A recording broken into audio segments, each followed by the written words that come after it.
can't believe your family moved to our area. Now we get to go to the same school. Amazing! Yeah, it is pretty cool. When my mom told me that we were moving, initially I was kind of bummed. But then she told me where, and I got super excited. I can't wait to show you everything and introduce you to everyone. Yeah, Evan seems like a nice place. Who's talking about Evans? I'm at my house. I'm sure your house is cool from what you have told me so far. But be honest, it can't be any cooler than this place. This place is pretty cool. The crazy thing is, it just popped up here overnight a few months ago. No way, you're making that up. I am serious. No one knows how it got here. It was like magic or something. And the museum curator is a little kooky too. No one really knows who he is or where he came from. This whole place is sort of a mystery. All right, children, settle down. I would like to welcome you all to the Museum of Music. I am the Maestro, and today you will experience the wonder of the world of music. We'll travel to several amazing and magical musical worlds today. We'll travel through the Chamber of Classical Music, the Ragtime Room, and much, much more. Who is ready to begin your exploration into music? Wonderful! Well, what are we waiting for? Let's get going.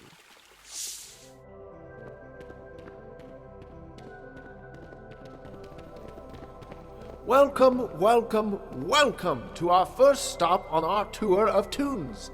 I would like to present to you the Auditorium of Ambient Music. Wow, this is incredible. It makes me feel like I'm in space. It's very calming. Ah, it's good that you mentioned that, Mr. Ezekiel James, but my friend called me Zeke. Well, Mr. Zeke, it's good that you mentioned how it made you feel, because that is the most important part of what ambient music is. Ambient music, in most cases, has no vocal performances. It only involves various instruments and focuses on mood and atmosphere. The amazing thing is, it can make different people feel different things. I'll say, it makes me feel peaceful, but excited. Like I'm underwater diving to the very bottom of the ocean. Very good indeed. I do say you two boys certainly seem to have minds that not only see, but hear. I really do like music. I kinda have to in a way. Grandpa's always playing the oldies, Alex is always playing pop music, and Robbie listens to classical music. Huh, I would have guessed Ravi listened to electronic music. Really? Why? You know, 'cause he's a robot? What's that got to do with... Oh, I get it! What about you, Mr. Zeke? Are you also a lover of the magical melodies? I mean, I do enjoy music, but I have never really understood it. I'm not really a musical, artistic kind of guy. I'm more into science. Now, science, I love. I understand, Mr. Zeke, but I think it would interest you to know that music itself could not exist without science. What? Seriously? Oh, yes. Without science, there would be no music for us to enjoy. Let me take you on our little journey. Well, let's start at the very foundation of music, sound. Sound is made when something vibrates, creating sound waves, which then travel through the air to our ears. These sound waves cause our eardrums to vibrate, which then register in our brains as sound. That's where the music begins. Different instruments create different kinds of sound waves, which in turn create different and unique sounds. For example, guitars make sounds when the strings vibrate. An oboe creates sound when the reed in the mouthpiece vibrates. And xylophones make sound when a bar is struck, causing vibrations. Then you combine elements like pitch, how high or low something sounds, timbre, which is the quality and characteristic of the sound, and intensity, which is the loudness or softness of a sound. Together, all these things create music. That's incredible! I never knew science played such a big role in music. Mr. Zeke, science is the very foundation of music. Like I said before, no science, no music. Well, in the interest of exploration, let's keep moving, everyone. There are more fantastic kinds of music to investigate. Onwards!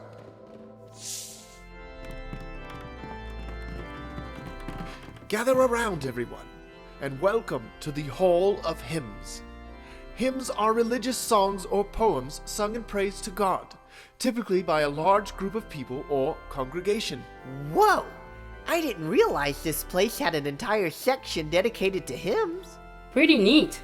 When we go to my grandma's church, we all sing a lot of hymns.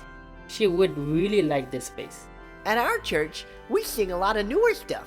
Sometimes hymns too. Alex has a friend who goes to a church where they sing only really new stuff. Is it a little weird that all these churches sing different kinds of music? What do you mean? Like, we are all worshiping the same God. Shouldn't all worship all look the same? Whoa, what a spiritually philosophical question. I was not prepared for that today. Pardon me, boys, but I couldn't help overhearing your conversation.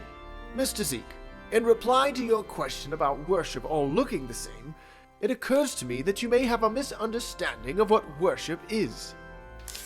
First, to answer your question, worship would look all the same if we were all the same. But, as it is, we are not. Our differences, uniqueness, in personality and in situations all cause us to praise and worship God in different ways. But when we drill down to the core of what worship truly is, it's a response of valuing and treasuring God above all other things. Over friends, over family, over all things. True worship comes from a heart turned towards God, empowered by the Holy Spirit.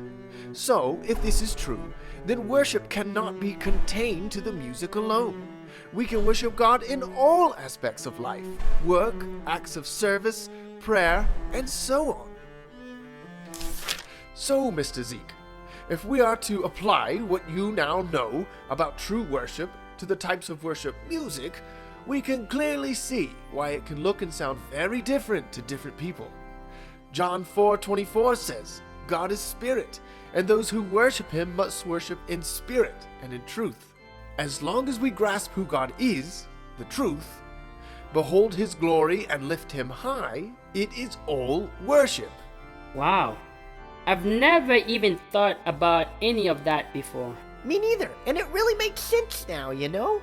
Like all the puzzle pieces fit together to create a beautiful whole picture. Thanks for explaining that to us, sir. I didn't realize you had such a passion for worship. Ah, my boy, it isn't a passion for worship per se.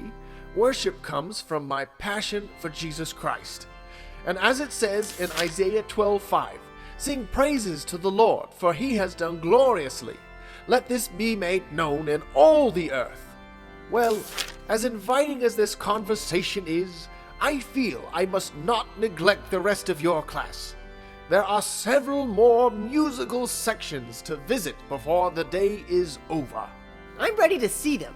This museum is one of the coolest places I've ever been to. Why, thank you. Just wait until we get to the Hall of Hard Rock. We'll serve you all complimentary guacamole and bread. Guacamole and bread? Why? What does that have to do with rock music? Because you'll be served guac and roll. Get it? I do say that's quite a knee slapper. Guac and roll. Guac and roll. Yeah, maybe you should stick to music, not jokes, Mr. Maestro. Guac and roll. That's hilarious.